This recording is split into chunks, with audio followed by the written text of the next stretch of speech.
Seria Timpul ca aliat, capitolul Frumusețea care vine din interior. Episodul 5. Bunătatea matură. A fi bun fără a fi slab. Bunătatea este adesea înțeleasă greșit.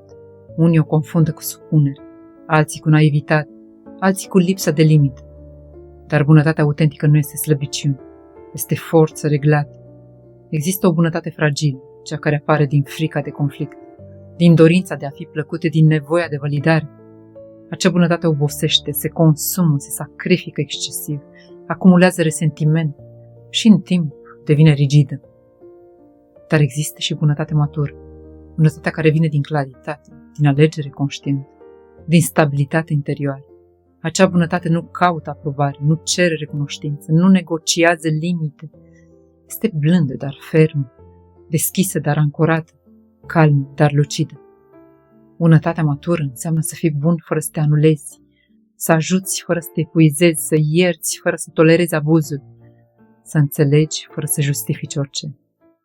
Pentru că atunci când bunătatea este lipsită de limite, devine autonegare, iar autonegarea consumă vitalitate. O persoană care își ignoră constant nevoile îmbătrânește în tensiune. O persoană care își respectă limitele îmbătrânește în echilibru. Bunătatea matură începe cu un adevăr simplu. Nu poți fi bun cu ceilalți dacă ești dur cu tine. Dacă te critici constant, dacă te ignori, dacă te abandonezi pentru a menține armonia externă, energia ta se fragmentează și frumusețea interioară dispare în epuizare. Bunătatea autentică vine din abundență interioară, nu din teamă. Când ești stabil, poți fi generos fără să te pierzi. Când ești clar, poți spune nu fără vină. Când ești împăcat, nu mai reacționezi agresiv la diferențe. Aceasta este maturitatea relațională. Nu te mai aperi excesiv, nu mai ataci inutil, nu mai intri în competiție. Răspunzi, nu reacționezi. Și există ceva profund frumos într-un om care este bun fără să fie slab.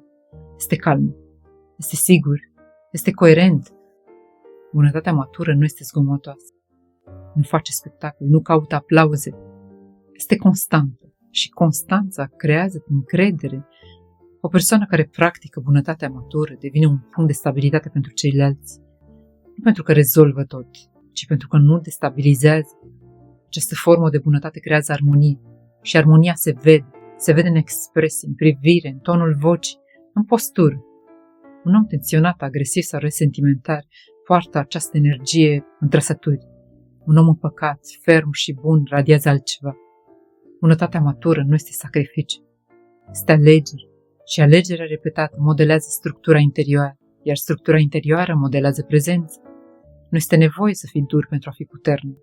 Poți fi bun și solid în același timp. Poți fi deschis și stabil, blând și lucid, generos și protejat. Aceasta este una dintre cele mai elegante forme de frumusețe interioară, pentru că nu vine din imagine, vine din echilibru. Și echilibrul este forma cea mai matură de forță.